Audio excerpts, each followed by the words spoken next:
சென்னையின் முதல் ஓட்டுநர் இல்லா மெட்ரோ ரயில்.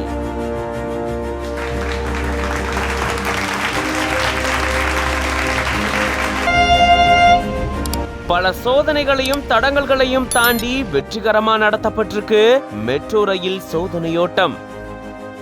வர டிசம்பர் மாதம் மக்கள் பயன்பாட்டுக்கு வருது 2ஆம் கட்ட மெட்ரோ ரயில் சேவை.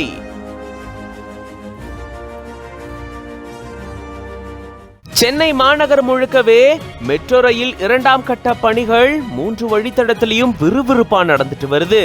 அதுல குறிப்பா பூந்தமல்லி பைபாஸ் சாலையிலிருந்து போரூர் வரைக்கும் கிட்டத்தட்ட 90% கட்டுமான பணிகள் நிறைவடைஞ்சிருக்கு.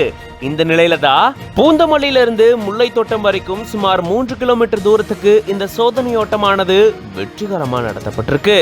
சோதனையோட்டம் குறிப்பிட்ட நேரத்துல ஆரம்பிக்கல.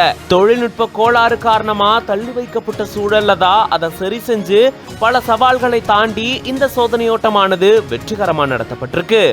இன்னும் சில நாட்கள்ல போரூர் வரைக்கும் சுமார் 10 கிலோமீட்டர் தூரத்துக்கு இங்க சோதனையோட்டம் நடத்தப்பட இருக்கிறதாகவும் தெரிவிக்கப்பட்டிருக்கு.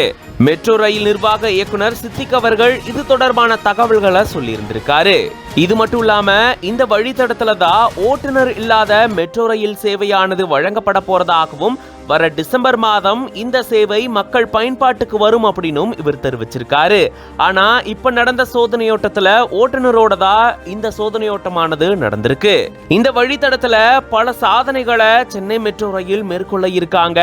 அந்த வகையில நாட்டிலேயே முதன்முறையா ஒரே தூணுல 5 தண்டவாளங்கள் கொண்ட இரட்டை அடுக்குகளா இங்க கட்டுமான பணிகள் நடந்துட்டு வருது.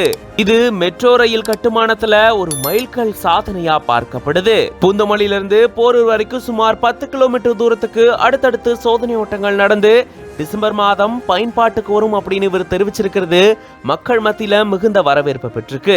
சுமார் 5 மணி நேர போராட்டத்துக்கு அப்புறமா இப்படி இந்த சோதனை ஓட்டமானது வெற்றிகரமா நடத்தப்பட்டிருக்கு.